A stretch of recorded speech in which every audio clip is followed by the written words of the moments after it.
Hello viewers, Assalamu alaikum, greetings and welcome to all. How are you going on everybody? I hope you all are good. Okay, now I am starting our today's lesson. Okay, পরবর্তী যে রুলসটা আছে সেটা আমরা এখন শিখে নেব। তো ভিডিওটি শুরু করার আগে আমি সবাইকে বলবো যারা ভিডিওটি দেখতেছেন তারা অবশ্যই আমার এই ফেসবুক পেজটিকে ফলো এবং লাইক করে দিবেন। আর পেজটিকে অবশ্যই শেয়ার করে দিবেন যাতে আপনার বন্ধু-বান্ধব এবং আশেপাশের লোকজন এই ইংরেজি ভিডিও দেখে সবাই ইংরেজি শিখতে পারে। এবং আমার একটা ইউটিউব চ্যানেলও আছে যার ইউটিউব চ্যানেলের নাম দেওয়া হয়েছে 5-6 মিনিট লার্নিং ইংলিশ। আপনাদের সবাইকে চ্যানেলটি সাবস্ক্রাইব করার জন্য অনুরোধ থাকলো এবং আমার ফেসবুক পেজেও ইউটিউব চ্যানেল লিঙ্কটি দেওয়া আছে, সবাই সাবস্ক্রাইব করে নেবেন। তো চলেন আমরা এরপরের লেসনটি শুরু করি এবং দেখতে থাকি। হ্যালো ভিউয়ার্স, আসসালামু আলাইকুম। এখন থেকে আমরা নিউজ পেপার ইংলিশ মানে ইংরেজি নিউজ পেপার থেকে আমরা কিছু শব্দ অর্থ কালেক্ট করে প্রায় 10টা-12টা এরকম শব্দ অর্থ শিখব। মাঝে মাঝে আমি এখানে আপলোড করব। তো আজকে থেকে কিছু শব্দ অর্থ শিখব। দেখেন নিউজ পেপার ইংলিশ আছে। তো প্রথম শব্দটা আছে acute crisis of food. Acute মানে কি? অ্যাকিউট মানে হচ্ছে তীব্র, সংকট, ঝাঁঝালো। আর ক্রাইসিস মানে হচ্ছে সংকট। আর ফুড অর্থ খাদ্য। এখন যদি বলি অ্যাকিউট ক্রাইসিস অফ ফুড, এখানে একসাথে মিনিংটা দাঁড়ায় যে চরম খাদ্যের অভাব। অ্যাকিউট ক্রাইসিস অফ ফুড, চরম খাদ্যের অভাব, যেরকম। তো দ্বিতীয় সেন্টেন্সটা আছে, দ্বিতীয় শব্দটা আছে হচ্ছে অ্যাংরিলি রিসিভড। অ্যাংরিলি অর্থ অ্যাংরি, যেটা ভার্ব, রাগ করা। আর অ্যাংরিলি এটা হচ্ছে অ্যাডভার্ব। অ্যাংরিলি রিসিভড, অ্যাংরিলি মানে রাগান্বিতভাবে, আর রিসিভড অর্থ, রিসিভ অর্থ আমরা জানি গ্রহণ করা। তো অ্যাংরিলি রিসিভড আর রাগান্বিতভাবে গৃহীত।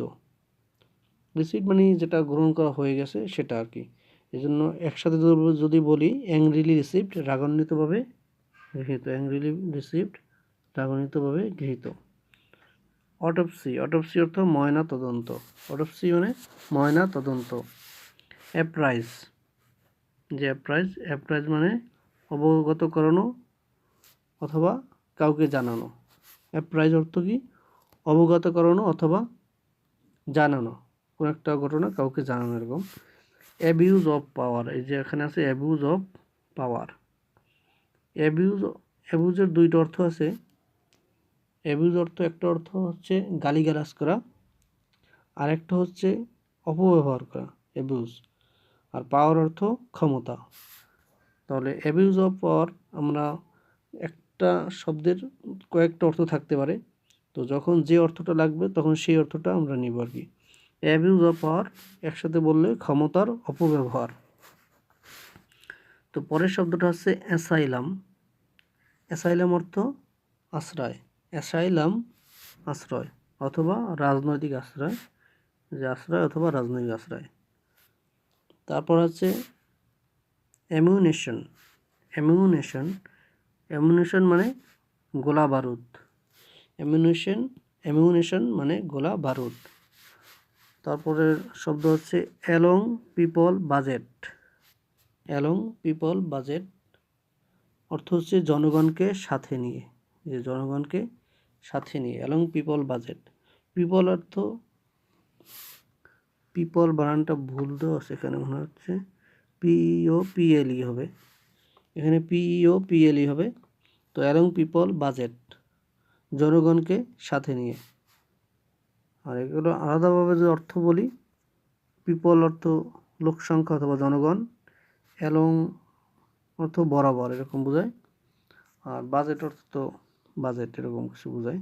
তো পরের শব্দটা আছে বা বাক্যটা আছে a matter of life and death. এটা অর্থ হচ্ছে জীবন মরণ সমস্যা। A matter of life and death অর্থ জীবন মরণ সমস্যা। একদম সবশেষের যে শব্দটা আছে এ লুনাটিক অ্যাসাইলাম অর্থ পাগলাগারদ। এ লুনাটিক অ্যাসাইলাম অর্থ পাগলাগারদ। এ লুনাটিক অ্যাসাইলাম অর্থ পাগলাগারদ। ওকে, আজকে এই পর্যন্ত। পরবর্তীতে অন্য একটা শব্দ অর্থের এপিসোড নিয়ে আসবো। এই পর্যন্ত সবাই ভালো থাকবেন ইনশাআল্লাহ।